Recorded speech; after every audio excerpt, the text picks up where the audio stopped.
Amém. Estava com saudade, hein? Faz tempo que eu não prego. Faz mais de um mês, né? Juntou aí os pregadores de fora, pregador de casa. E ainda mais a gente estava com um período de 15 dias de férias. É por isso que a gente demorou tanto. Amém. Mas estamos de volta. Amém. Aleluia. Glória a Deus. Quem quer ouvir algo da parte de Deus? De Deus. Então vamos abrir lá em Isaías capítulo 1, versículo 19. Oh, aleluia. Glória a Deus. Quem crê que Deus é bom? Ou melhor, quem crê não, quem sabe que Deus é bom. Não que a fé não seja maior do que o querer, mas ou do que o saber, mas quando eu falo sabe é já ter a revelação, como Pedro diz. A revelação. Quando sabe que a fé é um processo, diga a fé é um processo. Como é que é isso? Bom, você já recebeu uma medida de fé, só que você é responsável para que essa medida de fé cresça. Amém? Então, quando eu digo fé é um processo, é isso. A tua vida em fé tem um começo e um fim. Né? A Bíblia diz que Jesus é o autor e o consumador da nossa fé. O que mostra que tem um processo aí envolvido. Amém? Você já tem fé mais do que suficiente para remover montanhas, para ser salvo, ser curado. Aleluia. Mas você precisa crescer em fé. Amém? Aleluia. Então aqui, Isaías, em vez de a gente ler a partir do 19, nós vamos ler do 16, tá? Para a gente ver todo o contexto, tá? Eu não gosto de pegar um versículo isolado, eu gosto sempre de ver o contexto. Porque Deus não precisa da ajuda de ninguém, nem a minha nem a sua. O que Ele quer dizer já está lá, basta que você leia. Amém? Então aí, o que Ele está querendo dizer aqui? A partir do versículo 16, através do profeta Isaías. Lavai-vos, purificai-vos, tirai a maldade dos vossos atos diante dos meus olhos, cessai de fazer o mal. Aprendei a fazer o bem, atendei à justiça, repreendei ao opressor, defendei o direito do órfão, pleiteai a causa das viúvas. Vinde, pois, e arrazoemos, diz o Senhor, ainda que os vossos pecados sejam como a escarlata, eles se tornarão brancos como a neve. Ainda que sejam vermelhos como o carmesim, se tornarão como a lã. Se quiserdes e me ouvirdes, comereis o melhor desta terra. Mas se recusardes e fordes rebeldes, sereis devorados à espada, porque a boca do Senhor o disse. Meu Deus, então, veja bem, vamos ver o contexto. Isso aqui o profeta Isaías, usado pelo Senhor, pelo Espírito Santo de Deus, ele está dando uma profecia de repreensão ao povo de Israel, que habitava a terra de Israel, a chamada terra prometida. Nós sempre dizemos aqui, né, não só nas aulas do Rema, mas também nas pregações, nos ensinos, e isso é verdade, que tudo que você lê no Velho Testamento, você tem que lembrar que como você é um cidadão dos céus, você nasceu de novo, para você vale a nova aliança. Amém? Então tudo que você lê no Velho Testamento deve apontar para as realidades da nova aliança. Então por isso que eu gosto de ler todo o contexto, para ninguém ficar acusando, dizendo que a gente está pegando versículo fora do contexto para ser pretexto do que a gente acha que é o certo. Nós temos que ver o que está na palavra. Amém? Então o contexto aqui é o seguinte, o povo de Israel estava rebelde, estavam fazendo o mal, eles estavam pecando, eles estavam sendo injustos, eles estavam sendo infiéis. E aí o profeta Isaías, pelo Espírito Santo, diz, vocês têm que se ajeitar, vocês têm que se consertar. Vocês têm que parar de ser injustos, você tem que repreender quem merece repreensão, e não quem não merece repreensão. E aí ele está falando nisso, e aí ele diz, se quiserdes e me ouvirdes, vocês comerão o melhor dessa terra. Mas se vocês forem rebeldes, vai dar alguma coisa errada na sua vida. No original, essa palavra, se quiserdes, né, que existem variadas versões, mas Eu posso dizer para você que essa palavra no original, no hebraico, abar, significa estar disposto, aceitar, querer. Então, querer aqui é uma disposição correta de ouvir. Ou seja, sem barreiras. O que ele está querendo dizer aqui, não tenha barreiras para me ouvir, e assim vocês vão comer o melhor desta terra de Israel, que é a terra prometida sua. Nós hoje não temos uma terra prometida, nós somos a terra prometida. As promessas da terra de Canaã já foram dadas a nós em Cristo Jesus. Aquele versículo que o pastor Charles falou, nós já somos abençoados com toda sorte de bênção nas regiões celestiais. E ele disse, claro, nas regiões celestiais, ele não disse no Canaã de Deus. Porque o Canaã de Deus era uma promessa do Velho Testamento. E como eu disse aqui, tudo que está no Velho Testamento, você tem que entender o que é que significa no Novo. E a terra da promessa, a terra prometida, o Canaã de Deus, significa as regiões celestiais em Cristo Jesus. Então você já foi abençoado. Nós já fomos abençoados porque nós temos direito à terra da promessa de Deus, que é as regiões, que são as regiões celestiais em Cristo Jesus, entendeu? Então o que está querendo dizer esse versículo aqui é que se você estiver com o coração disposto, sem barreira, sem acepção de igreja, sem acepção de palavra, sem acepção de ministro, sem acepção de situação, sem barreiras e estiver com o ouvido inclinados para ouvir o que o Senhor tem a dizer, dessa forma você vai usufruir dos bens das regiões celestiais em Cristo Jesus. Esse é todo o significado e toda a revelação desse texto e desse contexto. Veja que Deus dá muita importância à maneira como a gente ouve.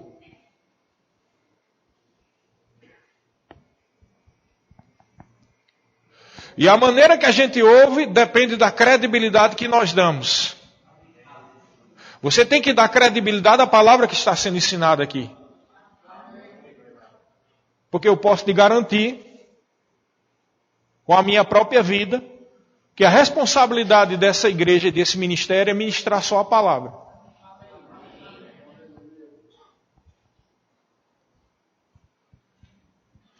Porque é tolice um homem, uma mulher ou qualquer pessoa pensar que vai fluir dos benefícios de Deus se for desobediente ao que a palavra de Deus diz.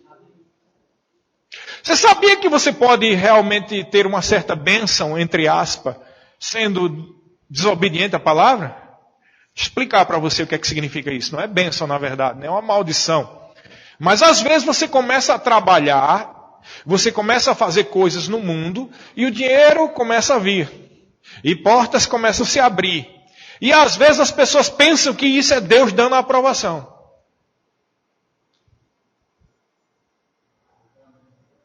Mas eu quero que você entenda que no reino de Deus não funciona assim. A porta abriu é Deus, a porta fechou não é Deus. Não é assim. Jesus Cristo disse certa vez, ele disse, eu vos designeis para que vás e deis fruto, e o vosso fruto permaneça. Sabe que tem frutos que aparecem borbulhando por aí, aos borbotões, pulando em tudo quanto é árvore, e as árvores tudo pecadora. Sabe qual é a diferença de um fruto de Deus e que não é de Deus? A permanência. Então você pode ganhar dinheiro hoje, mas se o dinheiro for embora amanhã, cadê a permanência? Parece que tem uma bênção hoje, mas daqui a alguns anos, alguns meses, desaparece. E muitas vezes isso acontece porque não foi de Deus. A pessoa viveu uma vida de pecado e achou porque conseguiu aquele emprego, aquele negócio, que Deus estava dando o ok dele. Sabe que tem muita gente que vive nesse engano do momento, vive um momento. E o momento parece ser que Deus está aprovando, mas Deus não está aprovando. O que prova que alguém é de Deus é a sua permanência. Isso vale também para pessoas. Se você realmente se converteu, você permanece. Se uma obra é de Deus, ela não prova que é de Deus porque tem 5.000 membros, mas porque tem 1.000 fiéis. Melhor ter 200 fiéis do que 5.000 que muda toda hora. Porque as pessoas enganam com emoções e com palavras. Mas vida não engana. Vida é exposto. E é por isso que Deus é tão contundente. Ele diz, olha, se você estiver disposto para me ouvir mesmo, estiver realmente com o coração inclinado para me ouvir, aí sim você vai comer o melhor da terra da promessa. E a palavra que eu tenho hoje não é muito fácil. Nem comecei, vocês sabem? Estamos só pegando a enxada e cavando, sabe? Estamos cavando, preparando. Porque, irmãos, não adianta a gente ficar vivendo de remédio de dor de cabeça. Analgésico. O analgésico cura a consequência de algo, mas é temporário e só resolve aquele problema. Mas, às vezes, a dor de cabeça está sendo causada por um problema mais sério. E o que você precisa são, às vezes, de cirurgias, às vezes de vacinação, ou de um tratamento prolongado. E uma coisa que a gente aprende quando a gente começa a aprender essa palavra da fé é que Deus não está interessado em analgésico espiritual. Ele gosta de tratar o mal logo na raiz. Ele faz logo a cirurgia. Ele faz logo a vacinação. Vacinação para que a pessoa não fique doente. Cirurgia para tirar um mal que já está lá incrustado, né? Tratamento para o meio. Então tem três tipos, né? Tem aquela doença que está vindo e a pessoa tem que estar vacinada. Tem aquela doença que já está, mas ainda resolve com um tratamento prolongado. E tem aquela doença que está tão brava que só sai na cirurgia. Uma coisa é certa, você quer ser curado em Deus. Para sermos curados, nós temos que querer e ouvir. Estar inclinado para ouvir. Então hoje nós vamos mexer numa casa de marimbondo.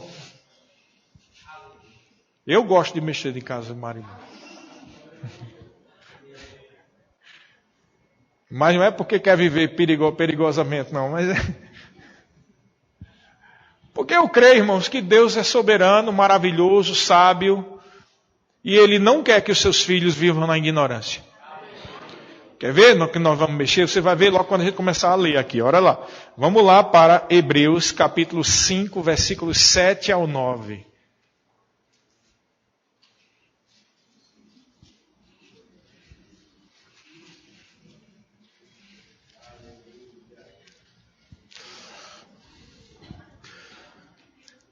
Hebreus 5, do 7 ao 9.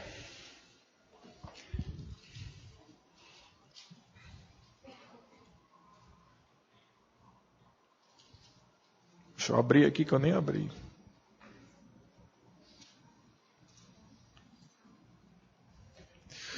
Então diz assim, está falando sobre Jesus aqui, ó.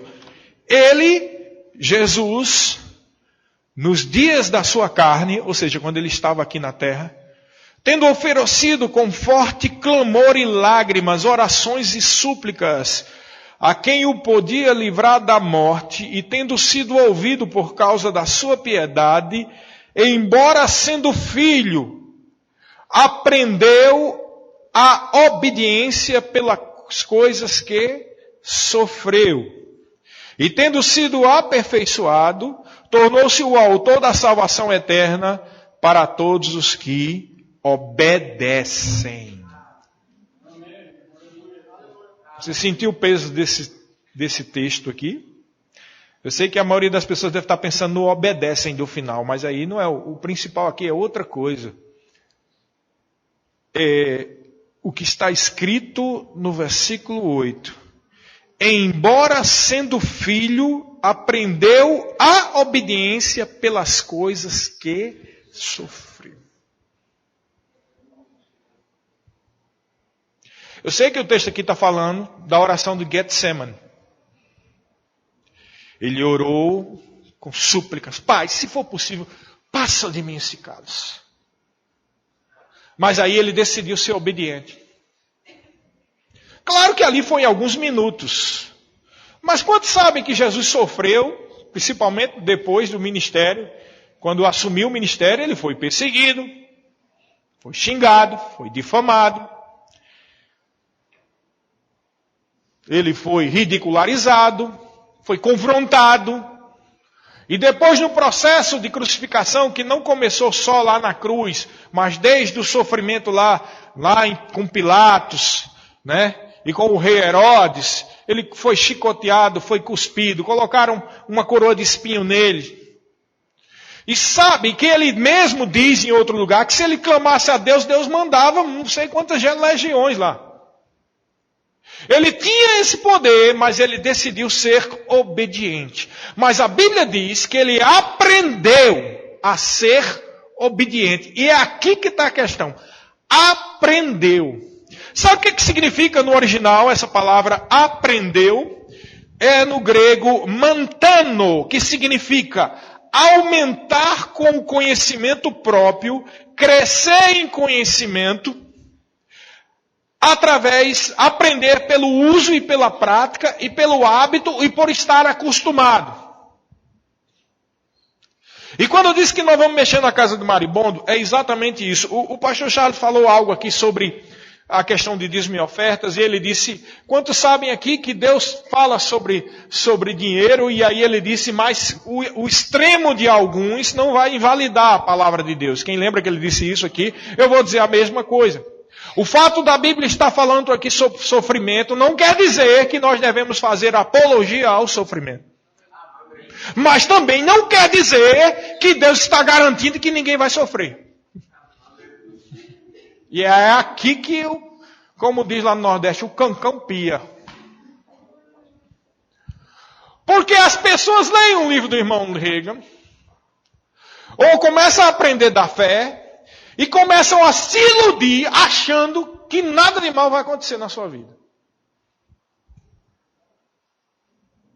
O irmão Reagan não diz isso. Nem a Bíblia diz isso. O irmão Reagan e a Bíblia fala sobre fé.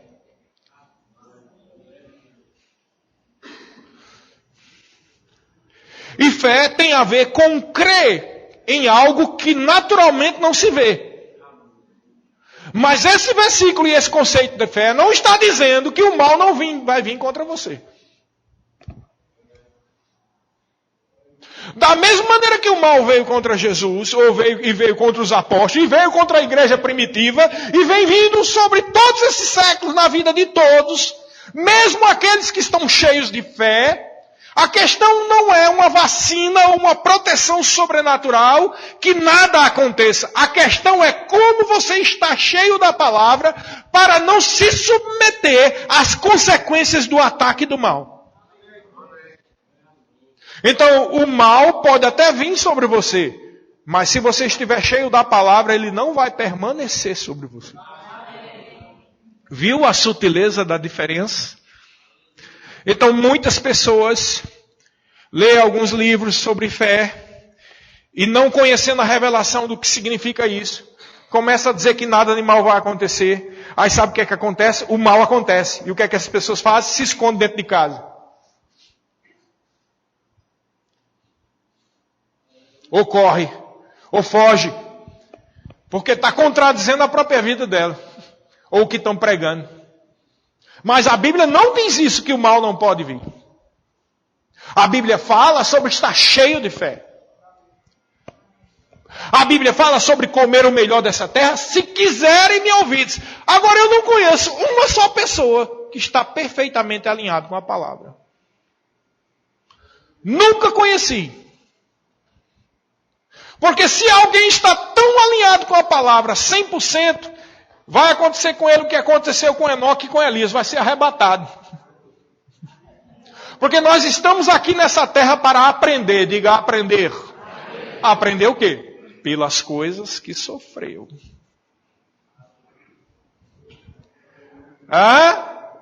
Eu sei que tem gente aqui que ainda não entendeu.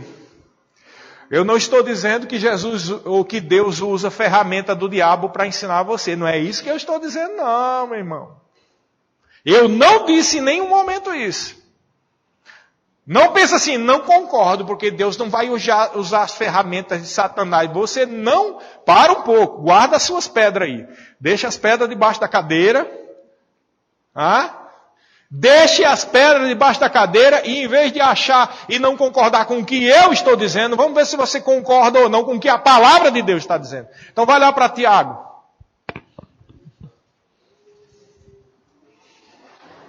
Tiago capítulo 1, versículo 4.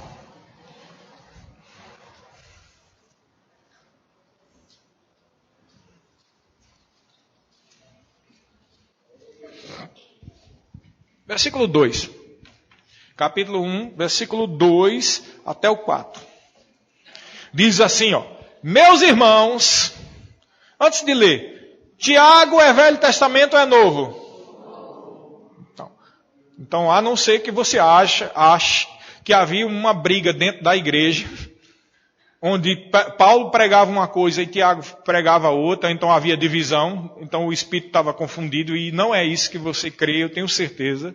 Quem crê aqui que a Bíblia é a palavra de Deus? Amém. Tiago não estava em briga contra Paulo, nem Paulo contra Tiago.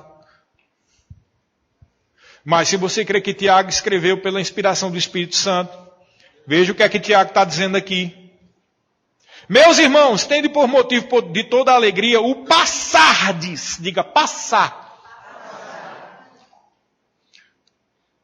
O passardes por várias, tem lugar que diz tribulações, tem outros que diz provações, tem outros que diz tentações. O motivo dessa confusão é porque é perasmos no grego, que significa tentação ou provação. Ou seja, coisa ruim.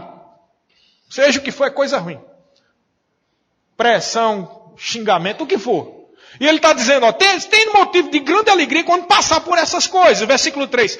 Sabendo que a provação da vossa fé, uma vez confirmada, produz perseverança. Ora, a perseverança deve ter ação completa para que sejais perfeitos e íntegros e em nada deficientes. Em outras palavras, em grego, em hebraico, em português, em pantanês. Aprender pelas coisas que sofre.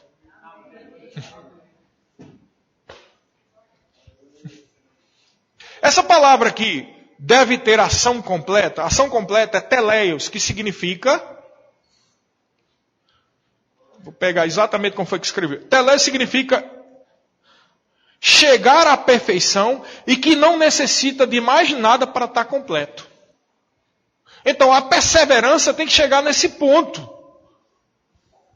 Mas para a perseverança chegar nesse ponto, você tem que passar por situação difícil mesmo. Como é que você diz que é um homem ou uma mulher de fé, se não tem provação da fé? Tem gente que acha que Deus é você é um filhinho de papai celestial. Mas veja, as bênçãos prometidas e que você já foi abençoado, depende do se quiserdes e me ouvirdes. Então ninguém é filhinho do papai celestial, não. Deus não vai proteger você quando você está errado. Deus não vai proteger você quando você está andando em pecado. Deus não vai proteger você quando você está falando mal dos irmãos. Deus não vai proteger você quando você não respeita o princípio de submissão e autoridade. Deus não vai proteger você. Então não existe essa de filhinho de papai celestial.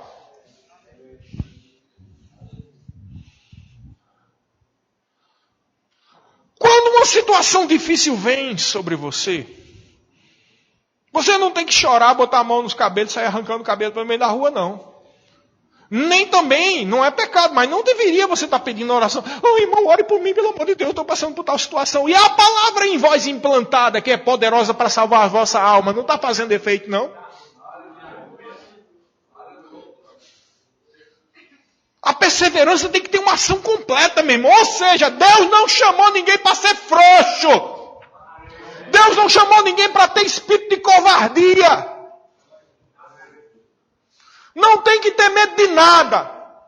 Nem de pregar, nem de enfrentar uma ala de doença infecciosa, nem de entrar dentro de um presídio para pregar a palavra, nem de passar por meio de uma favela perigosíssima para pregar a palavra, nem ser xingado, nem ser confrontado, nem ser humilhado. Porque a palavra diz tudo, posso naquele que me fortalece. A palavra também diz, se Deus é por nós, quem será contra nós? E também a palavra diz em outro lugar, se Deus é por nós, o que é que nos poderá fazer o homem? É Deus que está em questão. Não é o que você acha, não.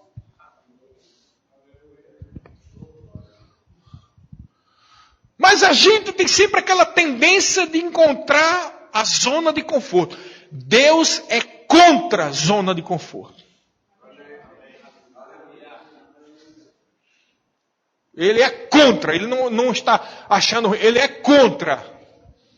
A Bíblia está repleta de versículos que mostram que ele é contra. O reino de Deus é conquistado pelo esforço, diz a Bíblia. Jesus disse isso. A perseverança tem que ter uma ação completa, então não é para ficar no meio do caminho. Oh, daqui está bonzinho, vamos ficar quieto aqui. Jesus é o autor e consumador da sua fé. Então, quem sair do ponto A da fé até o ponto B da fé.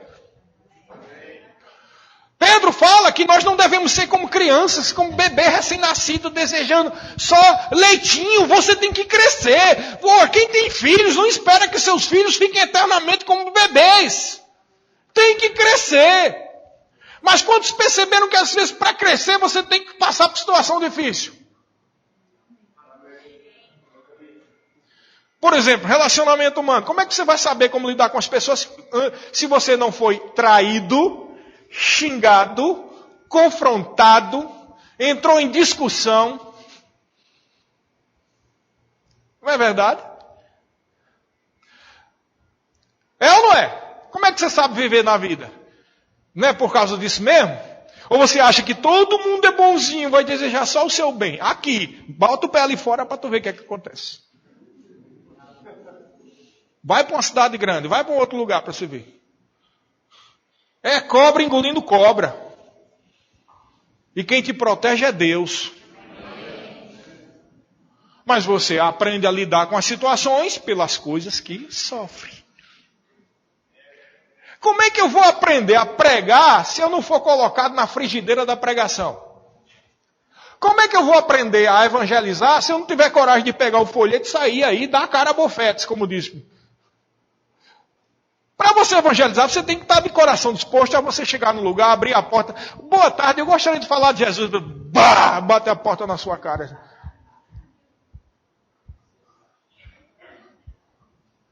Ou como eu já vi, você vai dar um folheto com toda boa vontade, a pessoa faz assim, faz questão de rasgar na sua cara assim. Quem já passou por isso? Faz assim, rasga na sua cara e ainda faz assim, pá, joga no chão. Mas tem que ter confronto. Senão, não cresce. Então, o fato de ter que ter confronto não quer dizer que Deus está dizendo que você vai viver na rua da angústia, da necessidade, do padecimento e da tristeza. Não, Ele está dizendo que virá essas coisas, mas pela fé e pela confissão da palavra, você vai é mais do que vencedor sobre todas essas coisas, irmão. Então, Deus não está dizendo que você é um filhinho de papai celestial, que nunca nenhum mal vai acontecer com você. Ele está dizendo que há um poder em você para vencer toda e qualquer situação do diabo. Você tem que entender que Deus, as pessoas pensam que nós somos uma espécie de uma raça de pessoas celestiais, que Deus está assim, protegendo. Não, está aqui, nada. Pode, se for por ali, eu não vou deixar. Não, Ele faz isso sim, mas pela direção do Espírito. Mas é você quem decide. É você que decide. Por isso que nós precisamos desesperadamente mesmo da palavra, irmão. Porque a palavra é a força que está sendo injetada dentro de você com o Espírito Santo. A palavra e o Espírito vai enchendo você de fé, vai enchendo você de força espiritual, para quando vier o dia mau, você vai vencer o dia mau.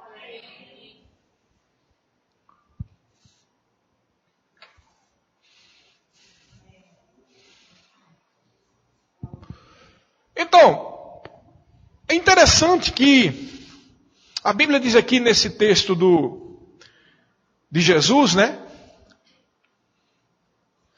Vamos voltar lá para aquele texto que a gente leu de Hebreus, só que no versículo 9. Tem um detalhe aqui que eu não disse.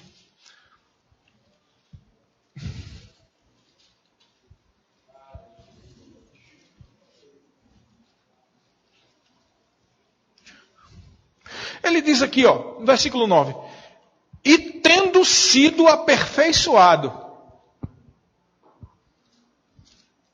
Eu quero dizer para você que essa perfeição que ele está falando aqui, ele não está falando só da glorificação do corpo dele, não. Eu não sei se você percebeu, mas o fato de Jesus ter pedido para passar dele o cálice demonstra que ele havia ainda algumas coisas na mente dele que era tentação. Concorda comigo? Senão ele não tinha pedido. Depois ele vence essa tentação, decidindo obedecer. Ele diz: Pai, se for possível, passa de mim este cálice. Só que se você lembra, antes ele tinha falado para os discípulos que ele tinha vindo à terra para morrer. Então ele sabia que ele tinha que morrer. Mas quando foi chegando o momento da morte dele, e de receber todo o pecado da humanidade, ele chega para os discípulos e diz assim: olha, a minha alma está angustiada até a morte. Fica comigo e vamos orar. Aí o que é que os discípulos fazem? Vão dormir. Então imagina a guerra desse homem de Deus, né? Jesus. Você, além de saber que ia receber toda a carga de pecado da humanidade, você está desesperado e você vai pedir ajuda para alguém. Ora comigo, quando você encontra que o povo está dormindo, nem ligando para você. Quer dizer, além de tudo, ele se sentiu totalmente só, né, mesmo? Não é só porque receber todo o pecado da humanidade, mas porque ninguém estava nem aí, nem entendia, nem sabia nada do que ele estava passando. E aí o que é que ele decide? Seja feita a tua vontade, Senhor. E ele foi resoluto a partir daquele momento. E essa decisão, diga decisão. Preste atenção, diga de novo, decisão. Essa decisão de Jesus aperfeiçoou ele. O que é essa decisão? É a decisão da fé. Deus manda você entrar dentro de um hospital cheio de doentes infeccionados, né? Uma doença infecciosa, uma doença que contamina pessoas, e Deus diz: vai lá e prega e ora, põe a mão sobre aqueles enfermos. Na hora você diz: Pai, passa de mim esse cálice, passa de mim esse cálice. Ai, não, mas eu vou ser obediente. Aí quando você decide, o poder e a unção vêm sobre você. Porque a unção, ela tem um preço. O preço da unção é a renúncia da sua própria vontade para obedecer o que Deus manda. Se quiserdes e me ouvirdes, comereis o melhor dessa terra.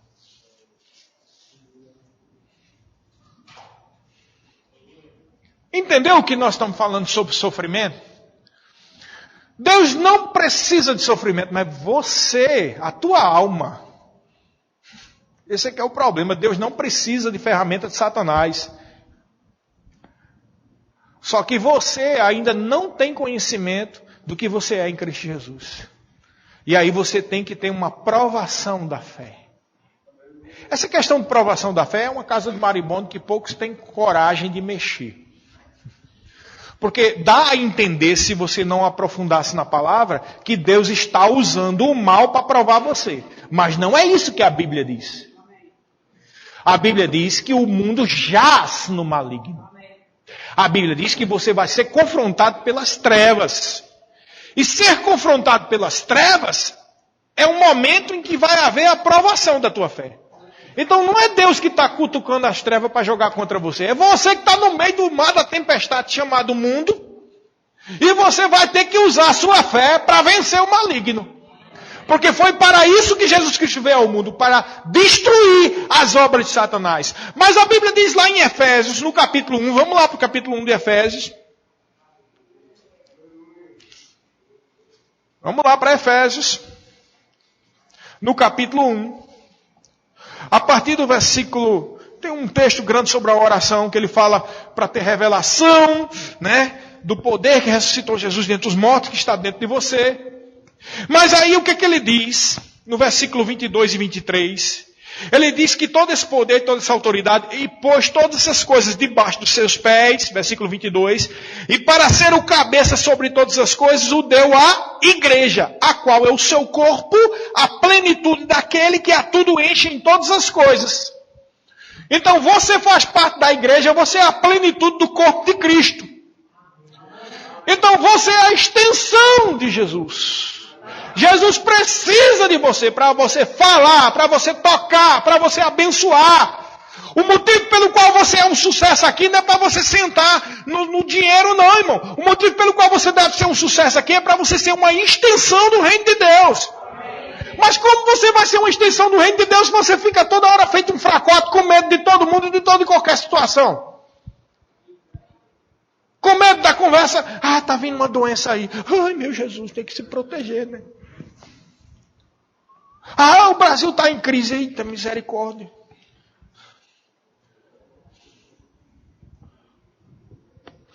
Ninguém é por você, ninguém está te ajudando, ninguém arruma emprego para tu, ninguém...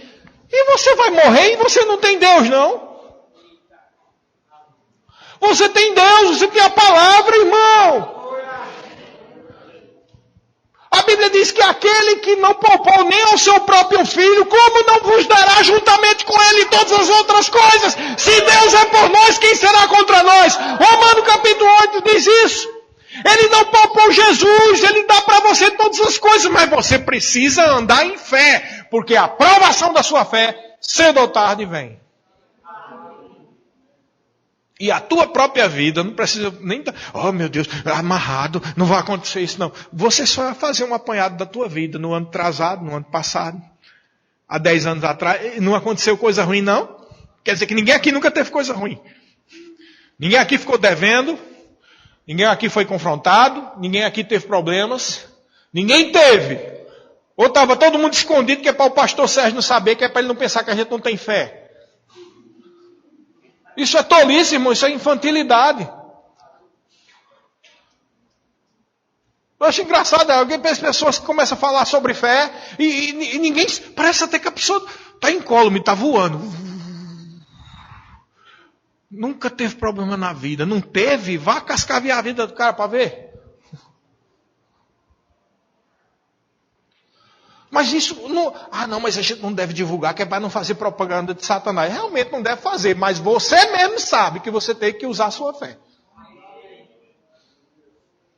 Nem é para ninguém estar chorando aqui, dizendo, eu passei por isso e aquilo. Aí alguém fez aquela piada, né? O cara chega e diz, eu tive tais e tais doenças, eu tive cachumba, eu tive papeira, tive hepatite, eu tive, como é? Rubéola, tive isso. Pior foi eu tive isso, aquilo outro, aí começa a guerra de quem teve pior coisa. Como se isso fosse vantagem. Não é para fazer isso. Quem teve as piores coisas. Isso não resolve nada. Mas você sabe que passou por situações difíceis. E se você está em pé aqui e tem saúde, foi por causa da graça de Deus. E se você aprendeu sobre a palavra, muitas vezes você conquistou vitória por causa da palavra de Deus. Mas tem gente que, em vez de saber disso, fica só se lamentando. Aqui foi Deus mesmo, porque os irmãos, esse aqui se lembrou de mim. Aquele outro que disse que é assim, também não se lembrou. E esse outro ali também. Meu irmão, que relatório sem futuro. O que importa se os outros estão por você ou se não é por você? Deus é por você, a palavra é por você. Esse tipo de comentário, os irmãos, isso e aquele outro, demonstra a pequenez da sua maturidade. Bebê. Pode ter 70 anos, é bebê. Porque maturidade é isso aqui. É na hora que sofre, fica com a palavra. E aprende a ser obediente. Isso é maturidade. Amém, queridos?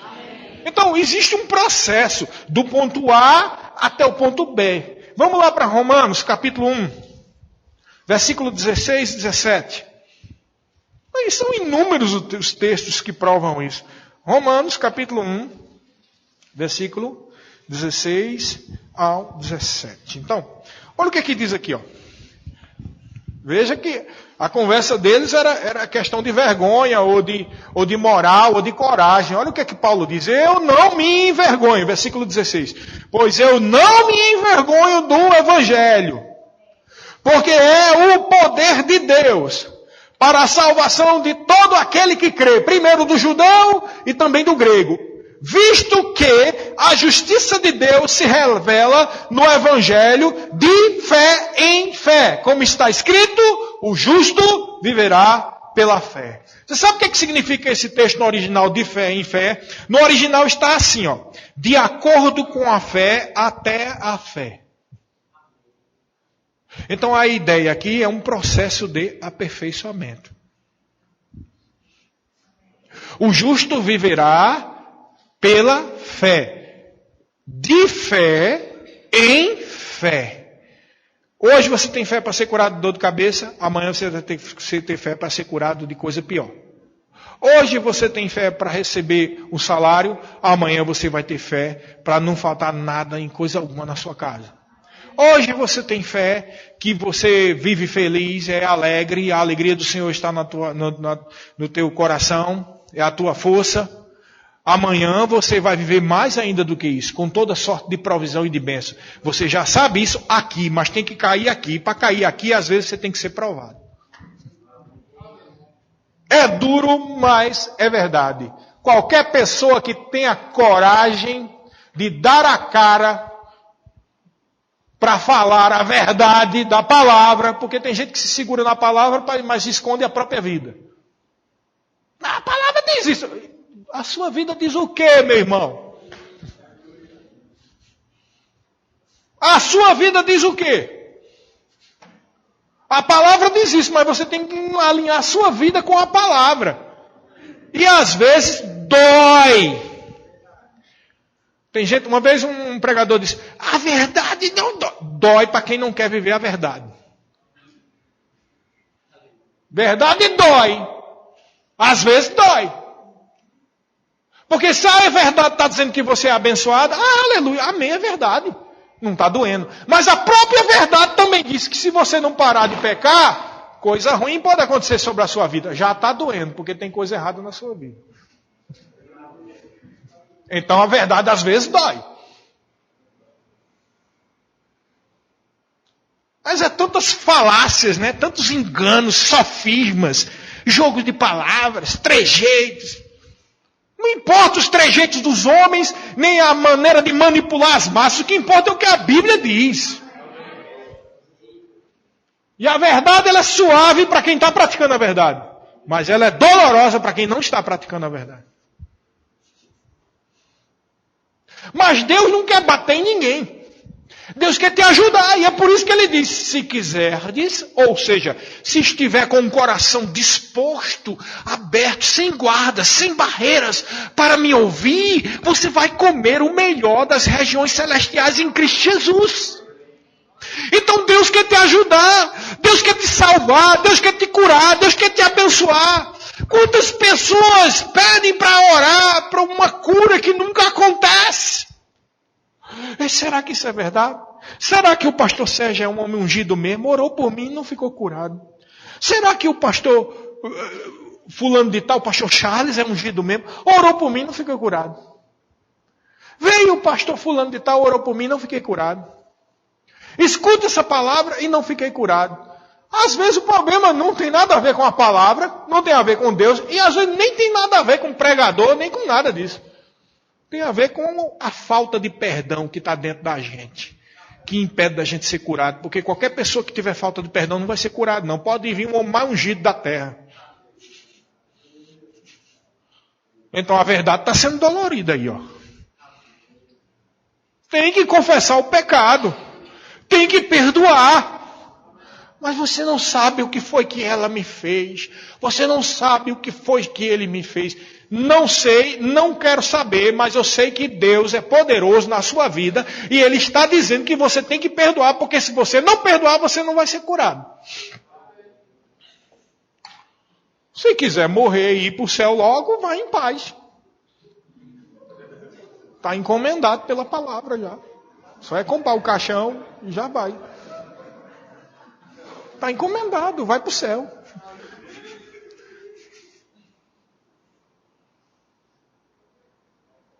O problema, meus irmãos, é a gente se consertar. Porque pecado todo mundo já cometeu. Mas a diferença entre alguém que é de Deus e que não é de Deus, não é que não comete pecado, é que quem é de Deus e tem o Espírito quer se consertar.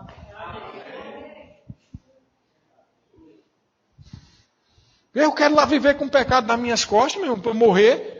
Quero me consertar. Como dizia o pastor Bud, ele não passava uma, eu resolvo hoje mesmo, irmão. Ele dizia. A Bíblia diz que irai-vos, mas não pequeis.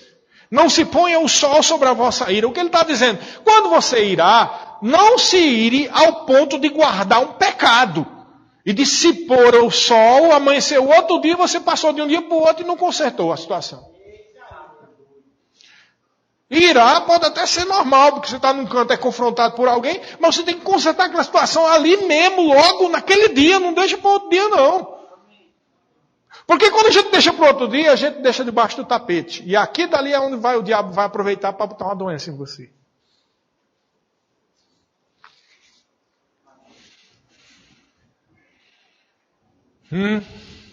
Então precisamos ser corajosos. A Bíblia diz lá em Timóteo, Deus não nos deu espírito de covardia, mas de poder, amor e moderação.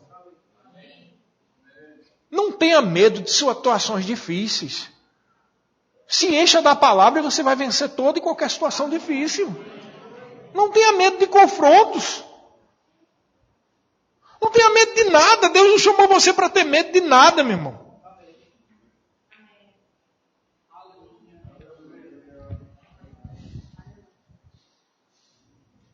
Então essa igreja e esse ministério é um ministério de amadurecimento.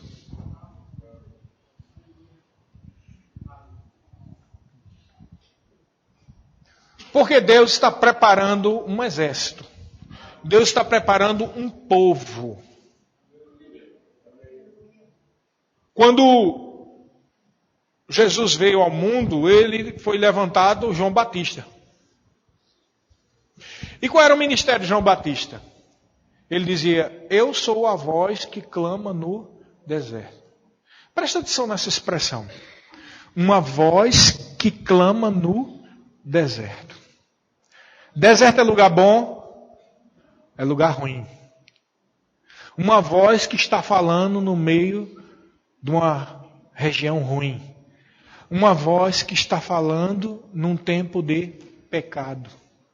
Uma voz que está falando num tempo de iniquidade. Deus está levantando o ministério de João Batista. A voz que clama no deserto. E o que é que essa voz clamava? Preparai o caminho do Senhor. E o que é que o Senhor espera? Ele vem buscar uma noiva adornada. O que é que significa isso? A igreja é a noiva. O adorno na noiva é algo que se vê.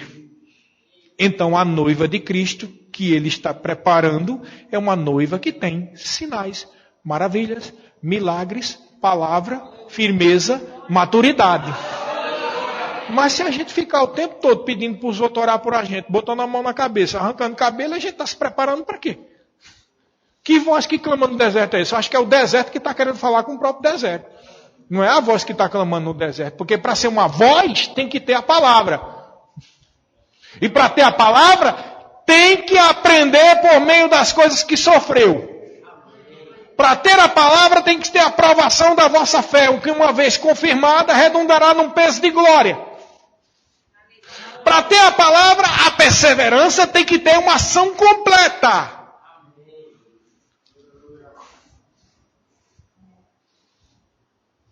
Então esse é um ministério onde não só se ensina a palavra, mas se diz que você deve praticar a palavra.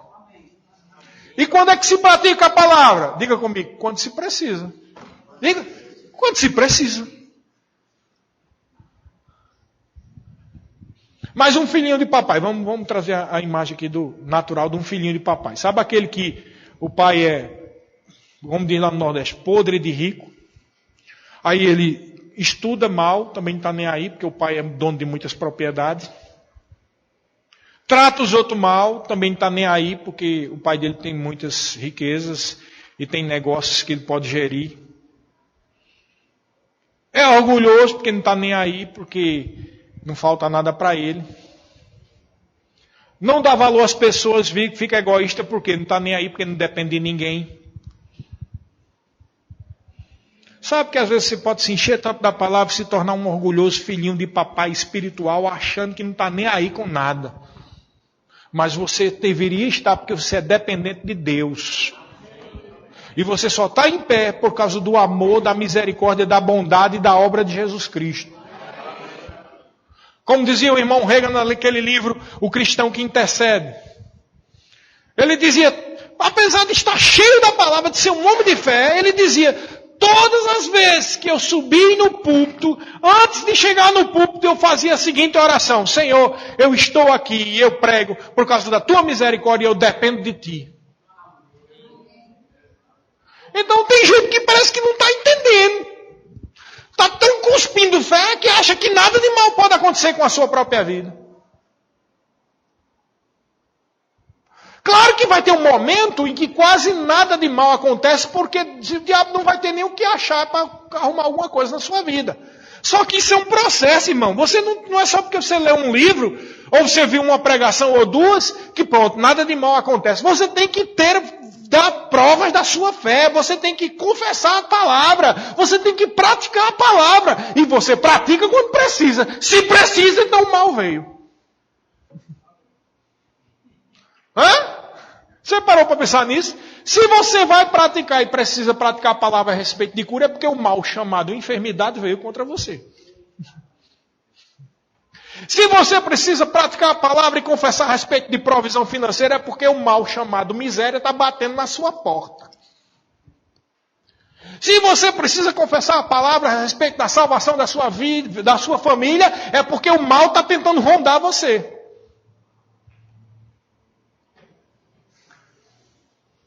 Então o mal vai estar vindo contra você. E o que é que você tem que fazer? Responder com a palavra. Jesus foi enviado ao deserto 40 dias. E lá o diabo em pessoa foi contra ele. Ué, quantos aqui creem que Jesus era obediente? Tem alguém aqui mais ungido do que Jesus? Tem alguém aqui mais cheio de fé do que Jesus? Hein? Tem alguém? Nem responderam mais. E Jesus foi para o deserto e o diabo teve a audácia de confrontar ele.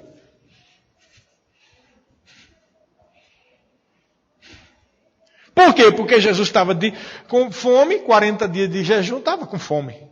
Aí vem o Paulo e diz, o diabo diz, se tu és filho de Deus, ordena que essas pedras se transformem em pão. Então você nunca teve fome nem necessidade, né? Mas não, vamos esconder, porque se o pastor Sérgio souber, ou o pastor Charles, ou alguém da palavra da fé souber que veio necessidade batendo na minha porta, vão dizer que eu não estou crendo na palavra.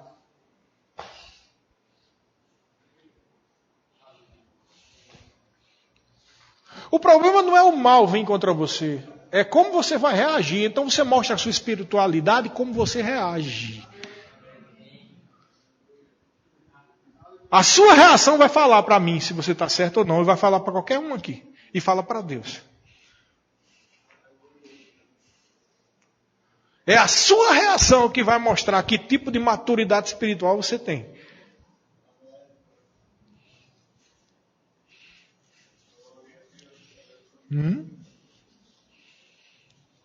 É a reação.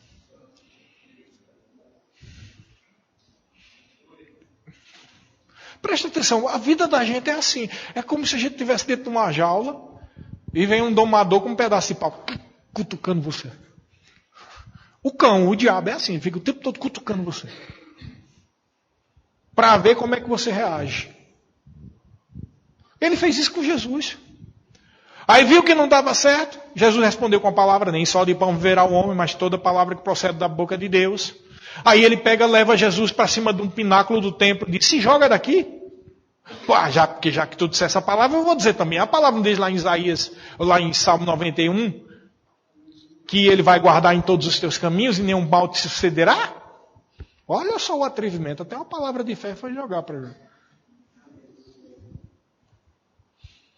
Aí Jesus foi com a palavra e diz, mas está escrito, não provarás o Senhor teu Deus. Ou seja, para que eu vou me meter de me jogar de um prédio para usar minha fé para não morrer lá embaixo? Aí o diabo, não adianta não, vamos levar ele agora para a maior tentação dele, porque ele é filho de Deus, ele deve ter alguma vontade de exercer o domínio sobre a terra. Aí leva ele lá para cima e diz, olha aqui todos os reinos da terra, eu dou a quem eu quiser, porque foi dado para mim. Ele não estava dizendo uma mentira, ele estava dizendo uma verdade. Aí Jesus diz, só ao Senhor teu Deus adorarás e se prostrarás a Ele. Mas veja, Jesus, ungido, cheio de fé, filho de Deus, e foi tentado por Satanás. Você acha que você não vai ser tentado, não? Mas tem gente que vive essa ilusão. Sabe o que eles dizem assim? Jesus foi tentado, mas aí ele pagou o preço na cruz do Calvário, então nós não vamos ser tentados por nada. Vai nessa, sai que é tua, Tafarel. Tu vai ver a bomba do pipoco, que o cara vai dar um foguete desse tamanho para cima de tu. Vai nessa que tu não é tentado. Porque se você ceder, você vai se dar mal. Então a vitória que Jesus conquistou para você não é para nada de mal acontecer com você. A vitória que Jesus conquistou a você é para você ter direito, se quiserem ouvir, a comer o melhor dessa terra. Veja, é um ingresso, uma passagem. Não é já estar lá, é o direito. Você entendeu qual é a diferença? Eu estou com um ticket de uma passagem para ir de avião até Nova York. Então é como se a Bíblia estivesse dizendo, porque vós já estáis em Nova York em Cristo Jesus. Mas você está em Aquidauana. Mas você ganhou dele o direito de viajar até Nova York. Aí tem uns que dizem, eu nunca vou para Nova York com um ticket na mão. E tem outros que dizem, não, eu já estou em Nova York, eu não preciso... Não, você não está, você está em Aquidauana. Você vai ter que pegar o ingresso, o bilhete, ir lá no aeroporto, pegar o avião para poder ir para lá. Você entendeu qual é a diferença? Em Cristo Jesus você tem direito a todas as bênçãos, mas você tem que decidir viver pela fé. De fé em fé, conforme está escrito, o meu justo viverá pela fé. Mas como você vai viver de fé se você não se enche da palavra? Como você vai viver de fé se você fica se lamentando e murmurando e botando a culpa em todo mundo? Você só vive de fé se você tiver hombridade espiritual. Como a Bíblia diz, perfeita varonilidade. Quem já leu esse texto? Efésios capítulo 4. Diz que foi dado 5 dons ministeriais para que haja crescimento na igreja, para que todos cheguemos à unidade da fé, à medida da perfeita varonilidade em Cristo Jesus. O que é que significa isso? A medida da perfeita maturidade espiritual em Cristo Jesus. Para ser maduro espiritualmente, tem que se viver de fé em fé.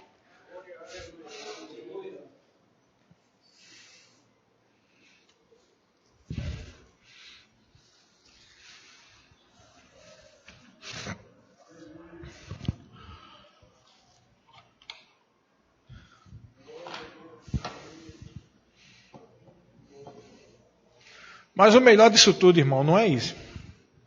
O melhor disso tudo é que apesar de ser confronto, de serem confrontos, de serem situações dificultosas, mas em Cristo Jesus, se você viver pela fé, você é vitorioso sobre todas essas coisas.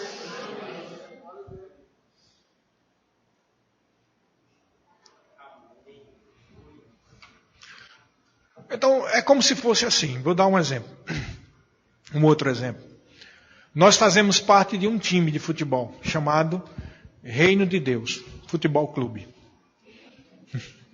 E neste mundo chamado, é um campeonato, né? Campeonato chamado mundo.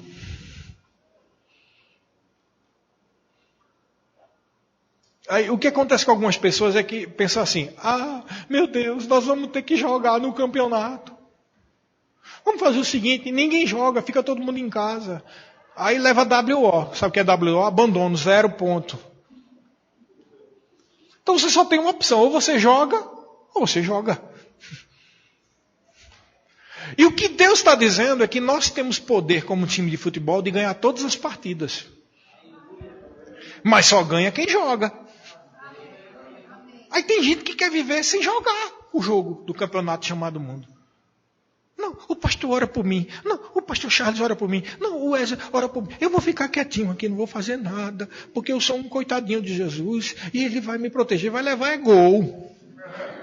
Porque não tem jeito, Deus não nos deu espírito de covardia, Deus de poder, amor e moderação. Então o que a gente precisa parar de ser neném é querer crescer, rapaz. Perfeita varonilidade em Cristo Jesus. Entendeu o que é que significa? Não adianta a gente correr da guerra, meu irmão. A gente tem que encarar sabendo que nós somos vitoriosos. Porque Jesus conquistou para nós. Mas nós só usufruímos se quiserdes e me ouvirdes. Amém? Tem alguém aqui que quer usufruir dos benefícios do reino de Deus, recebendo Jesus como Senhor da sua vida? Tem alguém que quer fazer a confissão pública? Sabe que uma confissão pública de salvação, eu aceito Jesus, é uma dessas vitórias da fé que nós falamos aqui. O fato de você ter coragem de se levantar, ou de levantar a mão, é o primeiro gol no time de Cristo que você faz. Porque precisa ter coragem. E Deus ama corajosos. Deus ama fiéis. Deus ama pessoas de fé, que têm coragem. Amém?